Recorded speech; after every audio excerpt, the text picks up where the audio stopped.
आपके साथ ऐसा होता है where you slept for like 7-8 hours and you still wake up feeling tired or you just don't feel fresh. Technically you slept for 7-8 hours, you didn't have caffeine, you are not stressed, but still you are not feeling fresh. It happens a lot with me and that's why I was reading recently about it. And today in this video, let's break down logically and scientifically what happens in your brain, why you are not able to sleep properly, and what can you do about it. So let's get started.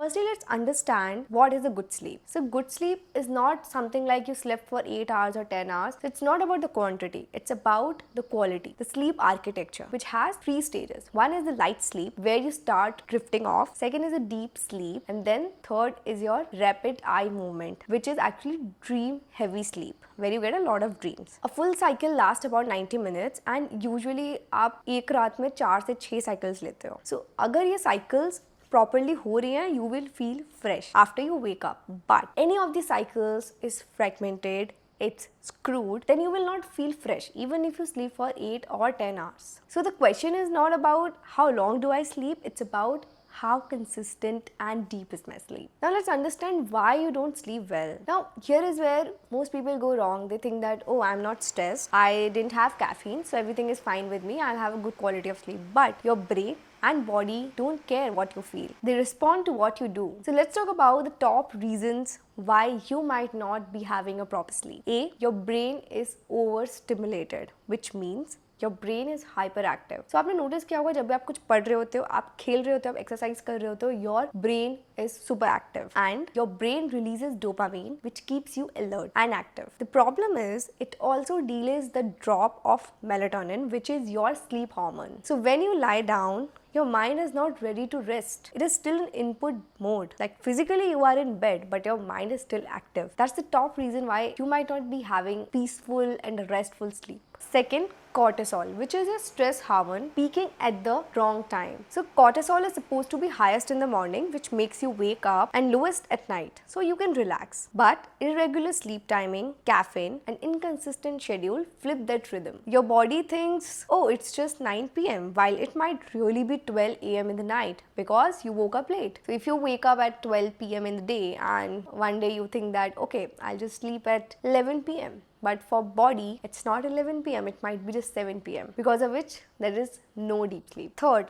too much rapid eye movement, which means less deep sleep. When your brain is overstimulated and the schedule is inconsistent, you see a lot of dreams and you remember them. And once you wake up, you feel emotionally tired because your brain was never in the deep sleep. It was processing those dreams all the night and making you react to them. So again, the theme was having an inconsistent schedule which keeps you active and it has more of rapid eye movements. Like recently it was happening to me. I would see a lot of dreams during the sleep and I would not remember those dreams exactly, but I would feel emotionally tired. Like I would remember, oh, it was an unpleasant dream, but I would not remember the exact thing, and I would just feel, okay, something bad happened to me in the dream. And I was going through this for a week. I was so stressed because of this that, okay, I don't have any stress, I didn't have caffeine, why is it even happening to me? So that's the third reason. Fourth is your environmental and lifestyle triggers. So let's say आपके room में थोड़ी गर्मी है, तो usually आपने देखा होगा कि जब आपके पास blanket होता है and the room is a bit cold, you feel good while sleeping. So कई बार रूम में गर्मी होती है तो आपको नींद नहीं आएगी. You are having caffeine right before your bedtime. Let's say 11 बजे आप सोते हो and you had caffeine at 6. Usually you should not have caffeine right before your bedtime. Or let's say you are exercising or you are doing something mentally exhausting near to your bedtime, because of which your brain is not able to calm down. And another thing could be bright lights or screen before bed. So you need to take care of these small things which are part of your lifestyle that might be affecting your sleep. So for example, for me, I realized that I was using laptop a lot. Like I would sleep at 12 a.m. and I was using my laptop till 11:50, maybe 11:55, because of which my eyes were feeling weird, my mind was active, and I was never able to calm down. So each of these things, they fragment your sleep architecture, which means you never get a deep sleep or put your mind to rest. So even without stress in the emotional sense, your mind is either in the flight or fight mode. So we understood what is good sleep, what happens in the brain. Now let's understand what you can do about it. First, you need to fix your body clock. Most of the problems today, even I think stress also, it's because your schedule has become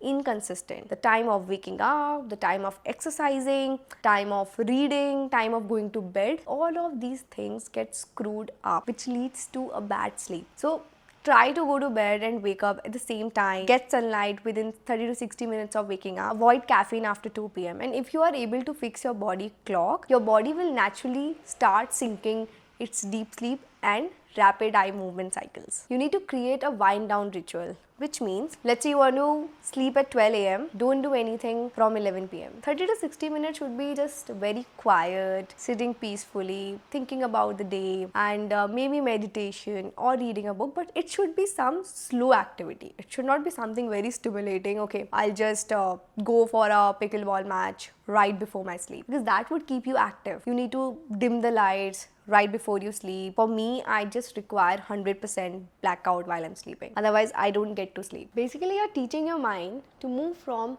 active mode to rest mode. Protect your environment. Like I discussed, your environment and your lifestyle impacts your sleep a lot. You can do some simple 3-4 things to ensure that your sleep remains intact. First, temperature. Make sure that the room in which you're sleeping, it has some kind of cool temperature so that whenever you take a blanket, you feel warm. Second, silence. Silence is very important, and if you can't get silence, you can try white noise as well. It stabilizes your deep cycles. And third, I don't know, it might sound weird to you, but third is bed association. Think of bed as a place where you sleep, where you rest, where you calm down. Don't use it for scrolling, to do something which is something like active. Don't use it to work. Like a lot of people use bed for working as well, and that's why they're not able to differentiate in the night. Okay, are they gonna sleep or are they gonna work? So associate bed with a place where you just go for resting and just winding down. So these are the 3 things which can help you, and actually which helped me to improve my quality of sleep. I think what I've realized is most people think that poor sleep is just because you're not trying hard enough. But sleep is not something you force. It's something you allow. It should come naturally, and it comes from the schedule you have, the lifestyle you have, the things you do before going to bed. And eventually it just boils down to being active before sleep and having a routine. So everything just boils down to having a routine right before you sleep and through the day. And your mind should be calm right before the sleep. So if you restore a rhythm and build a calm pre-sleep routine, your body will take care of the rest. I hope this video was helpful and you would be able to sleep better from now. Thanks a lot for watching, and see you in the next video. Bye bye.